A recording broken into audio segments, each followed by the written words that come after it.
Ok, je le prends là parce qu'on a réaction sur le previous daily high et on a un fair value gap à combler, donc potentiellement je pourrais viser donc jusqu'à 92,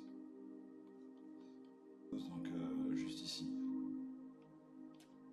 Là, il y a une bonne réaction.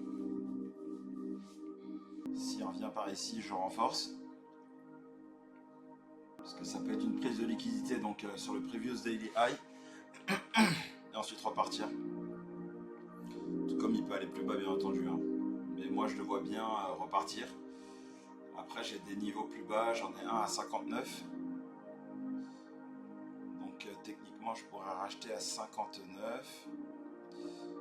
Ça fera un drawdown totalement entre guillemets. Et j'ai un autre niveau à 42. Et ensuite là effectivement ça invaliderait mon prix. Je vais même vous dire exactement à combien.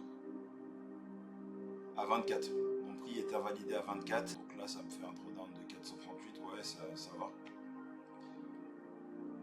Donc là c'est pas encore l'open. Une bougie là. Ça c'est la bougie d'une heure, donc elle est vraiment très vendeuse. Je vais mettre en 30 minutes. 30 minutes, voilà. Fair value gap. On a comblé ce gros gap baissier là. Donc pour moi c'est une bonne zone pour repartir. Là, on est pas mal, hein. On est pas mal. Il va y avoir l'open, donc on va quand même après sécuriser quelques points. Dans combien de temps? Une petite impulsion.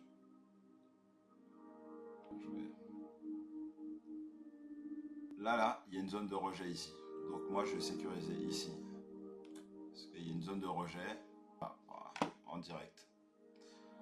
En direct. Comme ça, au moins, voilà. J'ai pris mes 46 $. Maintenant, on patiente, on attend les nouvelles opportunités. Mais au moins, c'est 46 $ qui sont déjà validés. Donc en fait, pourquoi j'ai vu la zone de rejet? Zone de rejet, et en plus, on est globalement baissier en 30 minutes. En une heure, on est comment? On est baissier en une heure. Donc là, on est passé sous les moyennes mobiles. Il ne reste plus que cette moyenne mobile 50. Donc après, bien entendu, le prix peut repartir, il peut casser, mais je prends mes points. Je prends mes points. Là, j'aurais été à break-even. Au moins, j'ai pris quelques points. Et voilà, je vois pas le montant, je vois les points et je vois l'entrée. Bien entendu, on aurait pu tenir, on peut faire 1000 hypothèses derrière. Mais voilà, c'est déjà bien. Là, je vais attendre une bonne extension. 24, ça serait pas mal. Mais le pivot journalier, il est là. Le pivot journalier, il est là. Donc, on va mettre le graphique en 30 minutes. Hein. Ok. Donc, j'ai des niveaux. Moyenne mobile, fair value gap. Donc, si on trace, on voit qu'on est pile sur les 50%. Donc, soit effectivement, il casse cette zone-là des 77 et il va plus bas. Soit au bout d'un moment, il va rebondir tout simplement. Il va rebondir, il va repartir. On a un bon niveau en une heure, j'ai identifié avec cette moyenne mobile, pas du fair value gap, 450, donc niveau de clé. Là on est en phase d'accumulation, donc je prends pas de trade. Je me dis pas, ah le prix il va partir, ah il va baisser, ah je suis... Non, moi je suis contre à rien, donc je patiente et je regarde les opportunités. Je vais chercher un achat bien entendu, hein. Je vais pas chercher une vente, mais je patiente. Je vais vérifier les heures pour les annonces. Il n'y a rien de notoire. Hein. Plus que quelques... Ok, plus que quelques secondes avant l'open. Donc je suis prêt. Moi je vais chercher un achat. Ok, là je vais travailler avec ma stratégie de trading sur l'open. Donc j'ai mes paliers, j'ai mes niveaux qui sont prêts. Et on est parti. plus que 15 secondes. Donc là, j'ai mon graphique 15 secondes pour mes entrées. Je suis derrière, j'ai fait ma petite méditation. Je suis bien. Je suis en paix avec moi-même, je suis à l'aise et je suis prêt pour mon trading. Allez, c'est parti. Ok. Parti directement là. Et c'est parti. Ok. Donc là, le prix retrace. On va avoir une vente à 25. J'ai un niveau à 60. Mais il a déjà été travaillé donc non loin, comme vous pouvez le voir, donc à 64. Donc je sais qu'on peut se dire allez, bon je le reprends, parce que c'est vrai que c'est possible que le marché rebondisse dessus encore une fois. Mais non, là je vais patienter, pas de FOMO. On est lundi, hein, début de semaine, il n'y a pas énormément de volume. Pour l'instant, voilà, le marché il a fait quoi? Il a fait un range de combien? 35 points, ouais, c'est pas énorme pour l'instant. Je pense à l'OPR. Donc lorsque je parle de range, là, des 15 premières minutes, je parle de l'OPR, pardon. Je vais laisser tranquillement accumuler. La bougie 30 minutes avait bien retracé, hein, c'est ça qui s'est passé. On va laisser accumuler tranquillement et après on va prendre le mouvement. Ah, l'OPR se forme. Je pense qu'on va avoir une nouvelle bougie. Je pense que c'est possible qu'on ait une bougie haussière. On va sécuriser. Hein. Ok.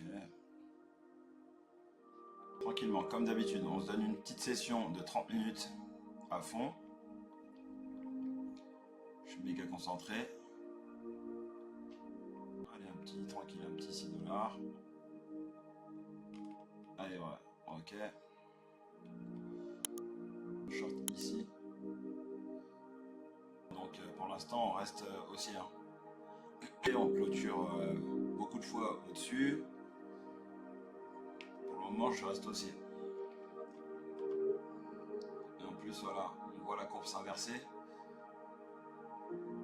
Mais l'OPR ne s'est pas totalement formé, donc c'est possible que ça travaille encore à la hausse. On n'a pas cassé sur le value gap aussi. Okay. Ça qui est bien avec le scalping, il n'y a pas besoin de chercher un sens à proprement dit. Avec le scalping, il n'y a vraiment pas besoin d'être dans le bon sens. En fait, on traite des opportunités. Donc là, il est 15h38 et je suis à 81 $. Bon, j'ai eu une opportunité un peu avant, mais globalement, voilà, ça avance bien. Moi, je me fixe 200 $. Si vraiment le marché me donne plus, il me donne plus, mais voilà, 200 $ pour pouvoir avancer dans mon payout top step. Comme vous pouvez voir, donc là j'ai une balance de 3197 $ sur un compte de 50 000 $. Donc c'est pas trop mal. Sachant que moi j'aime être à l'aise avec un matelas de... Allez. À partir de 2000 $, 2500 $, je suis plutôt à l'aise pour faire mes payouts. Donc voilà.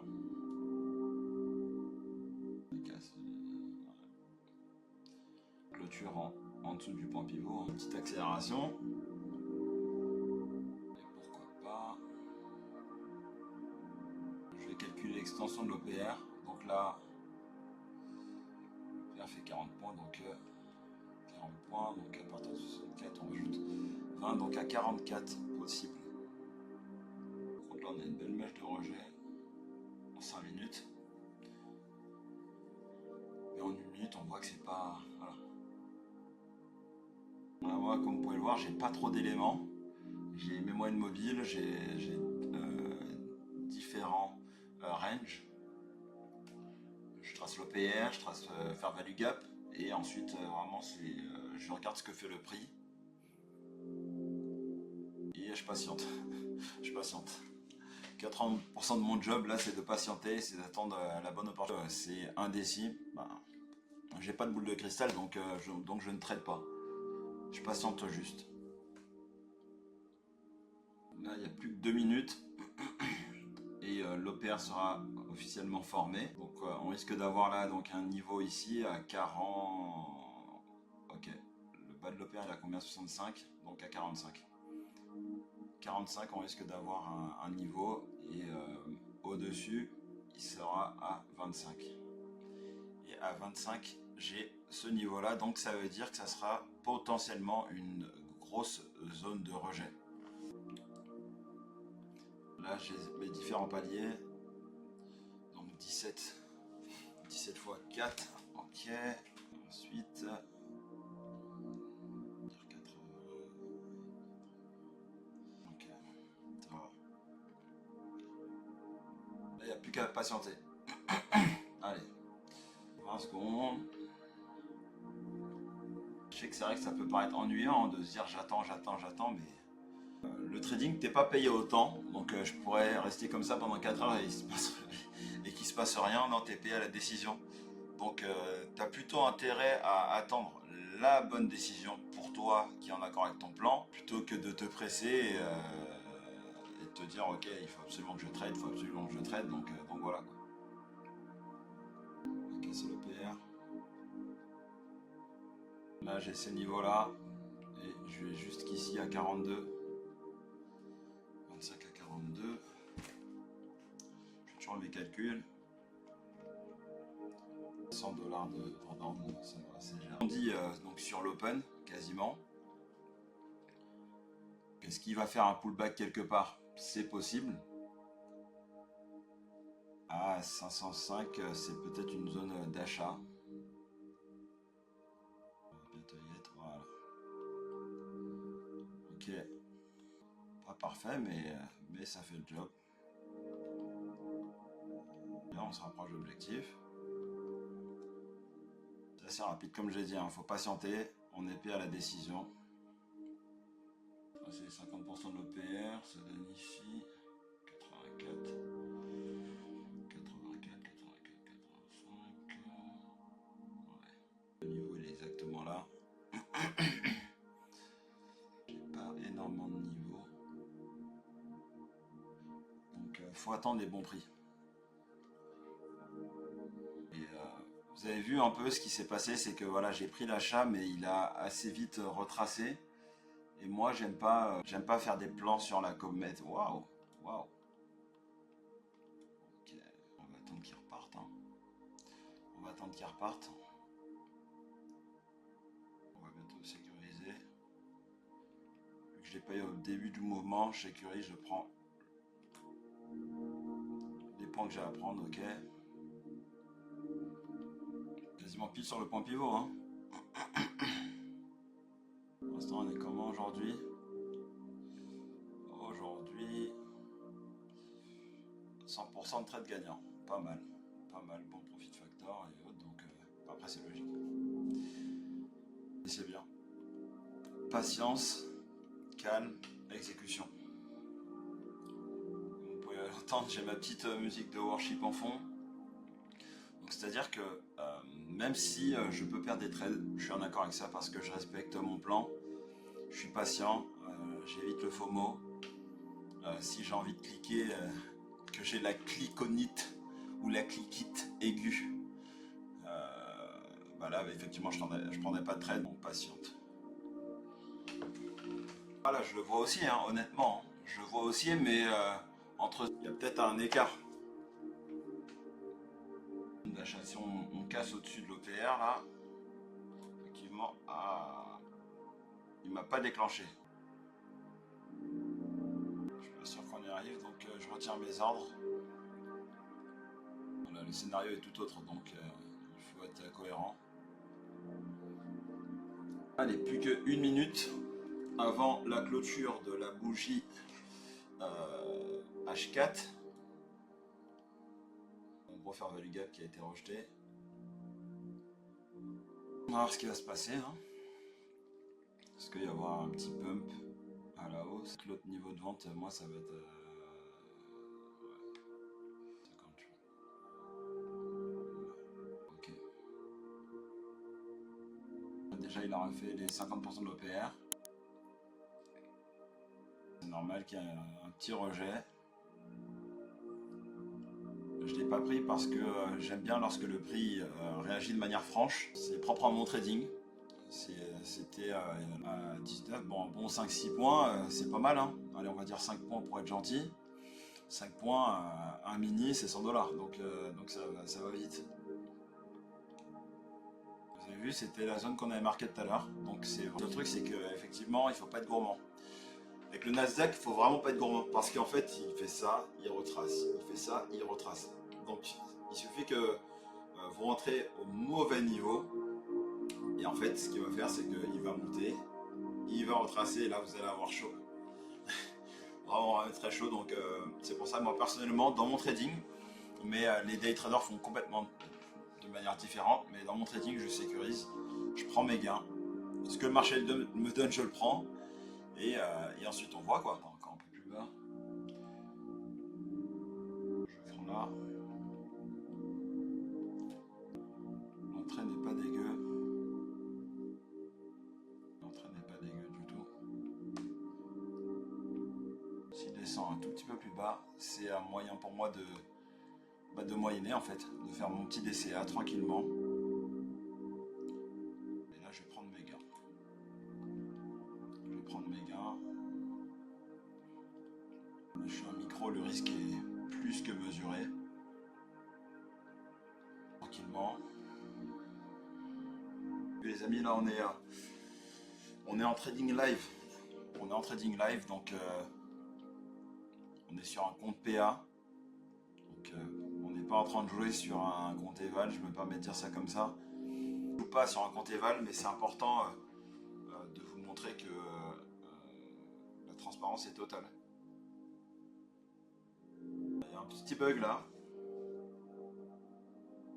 Donc là, dû à l'impulsion, je vais voir si le prix clôture donc au-dessus des 50% de l'OPR. Il reste une minute, donc tout est possible, hein. 50% sont 25, donc tout est possible. J'ai du mal à passer le niveau 1. En fait, là, il y a une confluence en fait de niveau. Je l'explique bien entendu dans mon accompagnement, mais le fait qu'il y ait cette confluence, ça rend ce niveau beaucoup plus solide qu'un simple niveau normal. Donc, bien entendu, hein, les niveaux sont faits pour être cassés. Mais c'est pour ça que le prix de travail rebondit. Sur l'extérieur, c'est pour moi un signal d'achat fort. En l'occurrence, là on n'a pas clôture à l'extérieur, pas du tout même. Okay. Là il y a une petite liquidité. Donc j'ai renforcé j'ai renforcé ma position. Ok, attendez. Voilà, je vais faire ça, comme ça je vais mieux voir le graphique. Encore une petite impulsion. Une petite impulsion et après on sécurise, comme d'habitude. Ok. Ça, Zen Trade. On identifie des zones. Ben, ça rejette, ça redescend, ça rejette, ça redescend. Donc je prends pas de risque. J'attends pour moi la bonne opportunité de prendre quelques points et après j'y vais. Ok. Des gros bugs.